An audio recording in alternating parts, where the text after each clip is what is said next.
Cette vidéo nous apprendra à utiliser SATI Inspire pour traiter un exercice de statistique à une variable.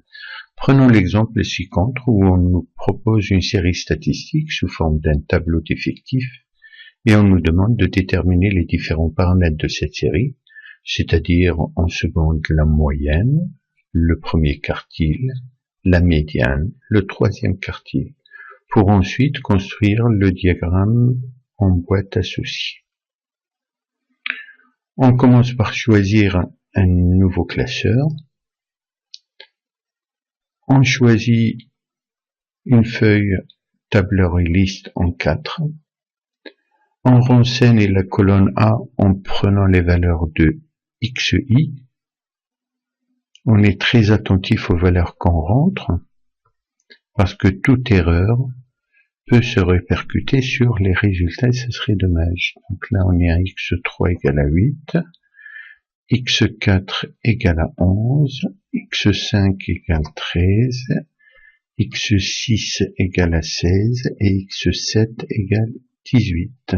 On fait la même chose pour les effectifs dans la colonne B, N1 c'est 1, N2 c'est 3, et N7 2.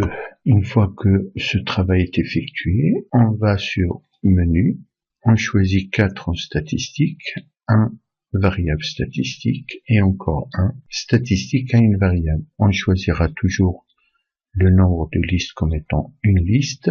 Les X sont dans la colonne A. On va sur la ligne des fréquences qui sont les effectifs, c'est dans la colonne B. On rajoute les crochets pour bien exprimer qu'il s'agit bien d'une colonne. Et on nous propose que la première colonne des résultats est dans la colonne C. On dit pourquoi pas et on valide par OK. Regardons ce que ça nous donne. On observe dans la ligne des formules qu'il s'agit bien d'une série statistique à une variable. Les XI sont dans la colonne A, les NI sont dans la colonne B, et on a copié les variables statistiques dans stat3. Regardons d'un peu plus près les paramètres qui nous sont donnés. X bar qui est la moyenne qu'on devrait retrouver.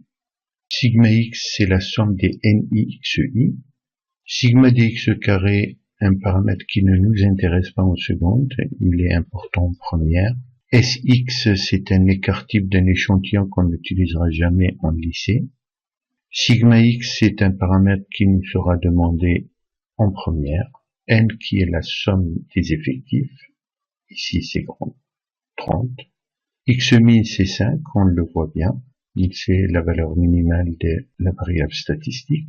Q1, qui est le premier quartile, la médiane ME qui est égale à 11, le troisième quartile Q3 qui est égal à 13, Xmax qui est égal à 18.